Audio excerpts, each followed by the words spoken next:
For our population growth project, we did Norway as our country. This is the information on Norway. Year 0 indicates year 1950, and 60 represents year 2010. The population numbers beside the year are in thousands. So this is our scatter plot, and the line that we have drawn on there is an exponential function. And after doing both exponential and logistic, we found that exponential fit our data better. So the exponential function is y equals a times b to the rx. Our exponential function was y equals 3359.60 times 1.006 to the x. The growth rate of this formula was 0.6%. The logistic function was y equals c over 1 plus ae to the negative bx. Our logistic function was 8015.369 over 1 plus 1.41 e to the negative 0.012x. The growth rate of this formula was 1.2%. And again, we did pick the exponential function. The population prediction for 2020 is 5106784, and when the population will double is 2061.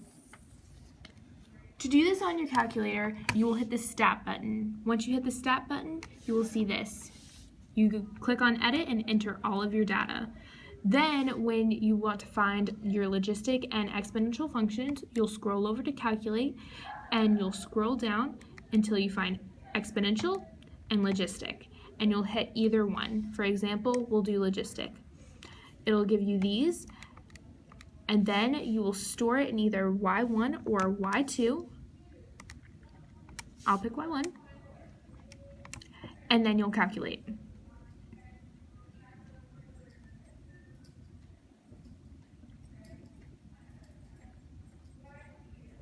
This will be your formula, and it will be stored in Y1.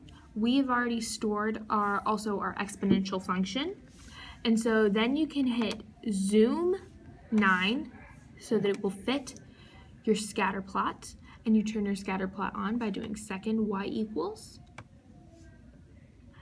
So the blue is your logistic form, and the red is your exponential form. They both hit about the same number of points, but we thought that the exponential hit a decent amount, and it still looked like it would carry on through the way of the population. So there are many different indicators that could cause the rapid increase or decrease of the size of your population. I chose immunizations. Getting vaccinated on a regular basis will not only keep you healthy and in a better position to live longer, but you will provide others around you with a safe environment. This indicator specifically collects data on the number of children between the ages of 12 and 23 months who have had their measles vaccinations. In Norway, the year 1990, the percentage of children who had had their vaccinations was 87%. This number has since drastically improved from 87 to 94 children in 2014.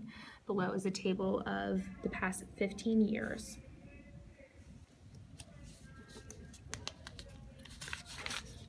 So if you would like to learn more about this type of indicator, you can go to the URL listed below, and it talks about another disease called rubella, and this also is easily prevented by vaccinations. For my indicator study of Norway, I decided that the biggest factor is the gross domestic product. This is increasing in Norway. It has been proved that the more financially sound a family is, the more children that they will have. This boom in children is what has increased the population. As you can see, the GDP at market prices has gone up over the last 20 or so years.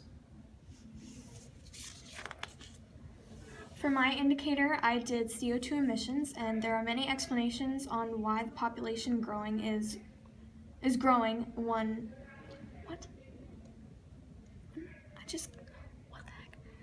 There are many explanations on why the population is growing. One is the CO2 emissions have gone down, making people healthier and more likely to have children. In 2009, the CO2 emissions was 10.8, and then it was bumped up to 11.6 in 2010, and then it went back down to 9.2 in 2011. I also did age structure. There are more people in the pregnancy stage, which is ages 22 to 54, which is 40% of the population. This age group will help populate the planet, or the country. Based on the CIA database, many refugees are arriving to Norway. This is also increasing the population. As you can see, the most migrants from warring countries are from Somalia, Ethiopia, Iraq, and Afghanistan. This is our Norway population project.